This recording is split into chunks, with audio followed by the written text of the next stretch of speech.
Hi, welcome to the video. So in this video I'm going to focus on trying to make you better at playing rhythm and give you a structured path through the book I'm going to show you to do so. This will also make you better at sight reading rhythms.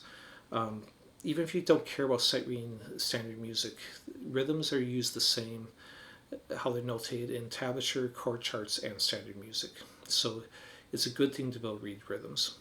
And if you don't know what note values are, like eighth notes, quarter notes, the book I'm going to show you won't cover that. So go ahead and go up to the corner. I'll put a link of a video that talks about time signatures and note values, and you can get that basics. So anyways, let's jump into this. This book is the one I'm going to cover. It's part of a series of books on it. You can see a couple of other ones. The first one just does rhythms though, so that's what I'm going to focus on. Also, this one you can get a hold of. I could not find the other ones online. This book wasn't professionally published, I don't believe. I think it was just done as curriculum for G.I.T. This was the core of the sight reading class when I attended G.I.T. or Musicians Institute back in 86, 87. It was written in 83. If you look at the bottom there, there's no publisher listed. I think what they did is they just photocopied it off and bound it together and gave it out to the students. But where you can find it, I found it on scribe.com, which I am not affiliated with. They're not a sponsor. But when I did a quick Google search, that's the only place I found it. They have a 30-day free trial at this time, and probably always do, so you could download the book. Just if you don't want to be paying the $12 a month fee, make sure you cancel before the 30 days. So anyways, this book is available on that, and you can download it. So I'm going to go ahead and jump into this. Now, I'm going to give a little bit of the tips from the introduction. So some of the things it talks about, and this is true of all guitar playing, that progress happens in weeks and months, not on a daily basis for something like this. I mean, I'm not saying you don't make any daily progress, but it's not going to be that noticeable. And you'll learn in waves or cycles or steps. It's normal for you to, some days, for example, if you're playing this with a metronome, to be noticeably slower and have to set your metronome to a slower speed. And that's okay. That's normal. So don't stress about that. And don't try and force yourself on a day that you're not playing as well to play at your normal speed if that means you're making a bunch of mistakes. Play at a speed that you can do it with only rare mistakes. If you're making mistakes a lot, that's not really helping you. So I'm going to go on to the next section. So one thing to say, which is just a general thing, if you do make a mistake, keep playing. Don't even let your eyes look back at the mistake you made, because your eyes should always be going forward in the music. If you're sight reading, you are actually in front of the notes you're playing. That way, if there's something difficult coming up, you can kind of orientate your brain to it and make sure you're playing correct when you get to it. This page I'm going to go ahead and read. This is the last page of the introduction, because it's got a number of different tips on how to use the book in a more advanced fashion. So this book can be played at a very beginner level on it, but it can be played at a very advanced level too. So start with a beginner level. If you can't handle some of the things that suggest here, that's perfectly fine. Some of them are pretty tough, honestly. Okay, but so what this says is the layout of the book. Learn something new in the lesson at the beginning of the module, and basically the examples at the beginning. You should just work through a bunch of times and get to where you basically have them memorized. And you can play them without any problem and repeat them as much as necessary. Then the next pages are what they are the application pages, where basically you're playing just a bunch of examples of them mixed together in different ways and getting used to sight reading those. But it says, once you learn something new at the beginning of a module, then you read the example that are part of the lesson, then you memorize those examples. When you feel comfortable with them, you turn to the first application page and you sight read it. After you have read that page, you should play one or more of the following games with the page. Now, he says basically when you're doing the actual sight reading, don't read it more than once in the same way.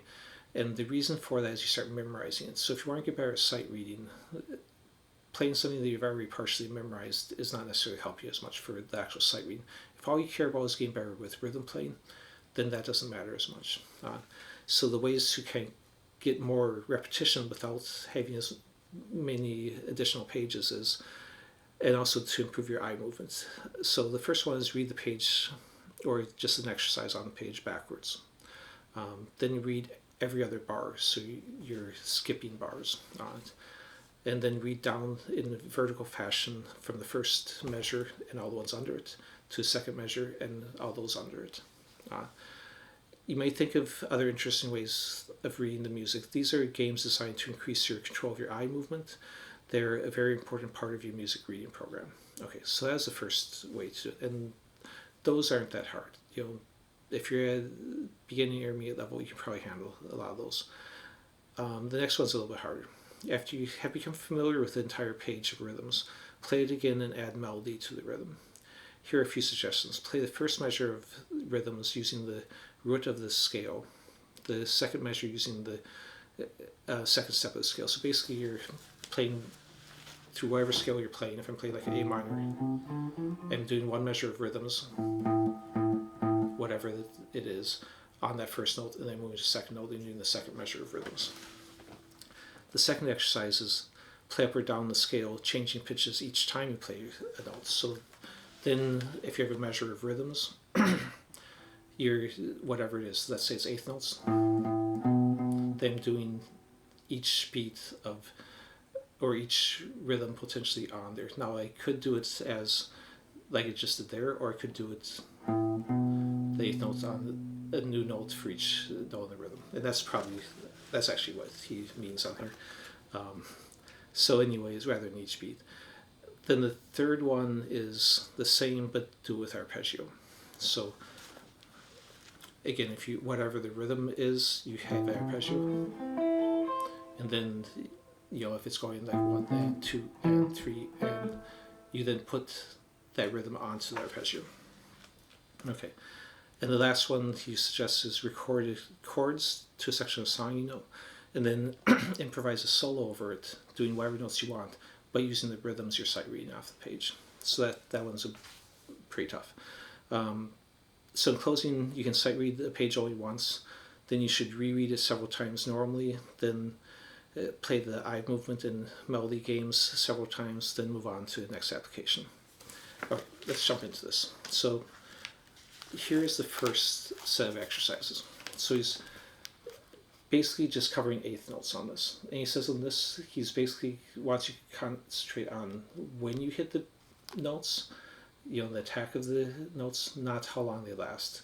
So you don't have to actually have silence on the rests. For example, if I have an eighth note rest, and then 2 eighth notes, it'd be 1, 1 and 2 and like that. Now, when clapping, you don't have to worry about them sustaining.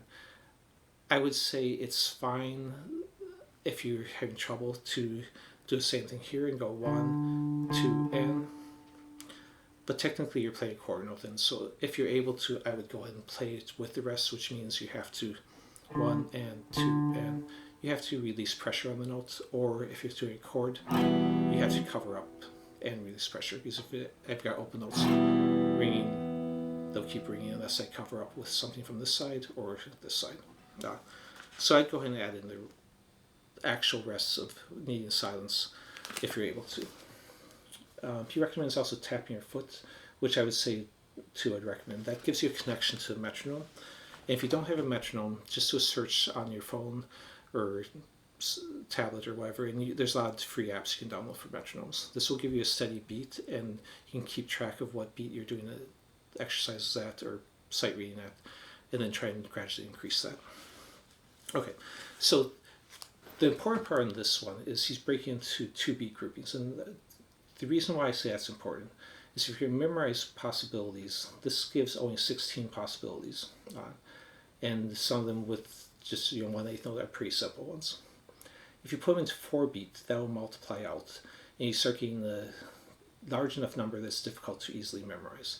So you always break things into small pieces and memorize the small pieces. Then when you start applying it, he starts off by applying it in the same thing. Different combinations, but still in only 2 beat groupings. So you can get really used to seeing those and playing them. and then you've got 2 beats of rest to look ahead and orientate yourself to the next ones you're playing. Now, if you're struggling with these, then go back and just play them individually and repeat them over and over until you can play them. So, it's perfectly fine, if I'm doing just straight 8th notes.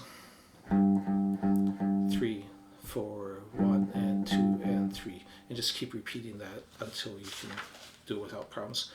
So, in the same section, he'll also add in chords, so that can give you a little bit more of a challenge on it. And again, if you're starting off and you don't know like a minor 7 or down a 7th chord, just play a regular minor or major chord, and that's fine. Or even just single notes. You don't have to do everything that's written in here. So about half dozen pages of application, then they add something new. So on the new part here, they're adding,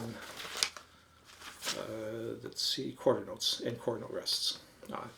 And one thing to say, if you are tapping your foot, on these quarter note and 8th note ones, your hand can move the same as your foot. So when your foot goes down, your hand goes down. When your foot goes up, your hand goes up. This will help keep you in time. Obviously, when you start playing 16th notes, and you have the beats subdivided into 4 parts instead of 2, it's not going to be in time with your foot. And let me sidetrack for a second onto that. This book doesn't get into 16th notes because the second book does when they start adding notes in. But if you can do quarter notes and 8th notes, you can do 16th notes and 8th notes. Because basically, if I'm doing this rhythm with 8th notes, it's the same as this as far as strumming. It's just down, up, down, up. This is just 2 beats, and this is 1 beat. So the only thing that changes is how it links up with the beat. So if I have the metronome going here, if I'm doing the first one, it's 1 and 2, and if I'm doing the 16th note one, then it's 1E, and but it's still down, up, down, up. And same thing on this next section. If this is down, down, up, next one's this is down, down, up. So how it lines up with the beat is the only thing that changes. And if you're going at the same beat, then the 16th notes will be twice as fast. But you could also set the beat slower for the 16th notes, or just really get good at these, and it won't be that hard to transfer. Okay, let's keep going.